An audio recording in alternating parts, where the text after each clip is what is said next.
Hi, I'm Fox 26 meteorologist Kris Kuyper, and Thanksgiving is just about here, and maybe you have big holiday plans to go head to Grandma's house over in Nevada or up in Oregon or so, and you're hitting the road, or maybe you've got relatives coming on into town. Kids are off of school all week long. Whatever you're doing, of course, happy Thanksgiving to you and yours. And our weather, you may be wondering, is it going to be raining? Is it going to be sunny out there?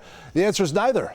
It's going to be foggy. It looks like it's going to be foggy all week long here for us as we get into Thanksgiving, even Black Friday and the weekend after Thanksgiving. We might finally see the sun return there. So I think we've got a heaping helping of fog in our forecast here all week long, which does include Thanksgiving. High temperatures, therefore, kind of capped only in the 50s as far as what we have coming our way. It's not going to be raining, but it isn't really going to be sunny and warm out there as well, unless you want to head to the mountains. That's where it will be sunny. That's our next weather maker as well, the fog. And boy, it really is going to be pretty thick out there, I think, at times in the morning, and maybe not even clearing off in the afternoon some of those days like Tuesday or Wednesday or so. One of those kind of fog events in our forecast, at least through Thanksgiving, if not a little bit beyond, for the much of the week. Low visibility, you know the drill there, a quarter mile or even less at times. And some of those days, only partial clearing in the afternoon, if at all. Some places may see that fog sticking around all day long.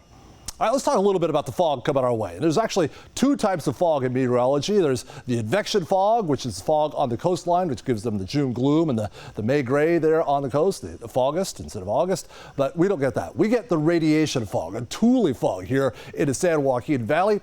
And so how do you form that fog? What are the ingredients for the radiation fog here in the valley? Well, you have to have the long, clear nights. And here we are in late November now. And so we're just a month away from the winter solstice. So our nights are almost as long as they're going to get. So we'll check, we have that. Also have to have a lot of moisture on the ground. It's been raining an awful lot recently. We have a lot of moisture on the ground. And when you get those two ingredients there, the air cools down at night, you know, all that moisture there, so the air is already fairly juiced. Then we get the fog just forming across the region. Let's take a little side step here and talk about air holding water and how much it does hold and how it doesn't hold and such. And we'll use a couple little examples here, if I may. And first off, let's take a look at a couple examples here. And air holds more water when it's warm. Cold air holds a lot less water. The humidity is a measure of how full the air is of water, but air at 100% humidity is not the same all the way through. So if you have cold air, for example, say air at 50 degrees or so, it's all the way full. It's my little taco sauce container, if you can see that. I had tacos for dinner here, but now we filled it up with water. It's all the way full, so it's 100% humidity, but let's call this the cold air at 50 degrees or so. This is my water cup here at work, and this is only half full, so it's, say, 50% humidity. But it's we'll call this one the warm air, let's say 100 degrees or so. So which one has more water with it? This is 100% humidity. This one's only 50% humidity, but the water, there's a lot more water in this warm air. Warm air holds much more water than cold air does. Think of it like a sponge there. Your sponge is warm, and then when you cool it down, you squeeze it out, and you squeeze all that water out of it. So the humidity is a measure of how full the air is, but warm air holds more water than cold air. You cool the air down at night, and you haven't done anything to the amount of water in the air, you're increasing the humidity up to 100%, and then you keep cooling it down, it has nowhere to go, and so it condenses out, and it forms that fog that we have out there at night. And so that's why we see that fog forming at night, because the air cools on down.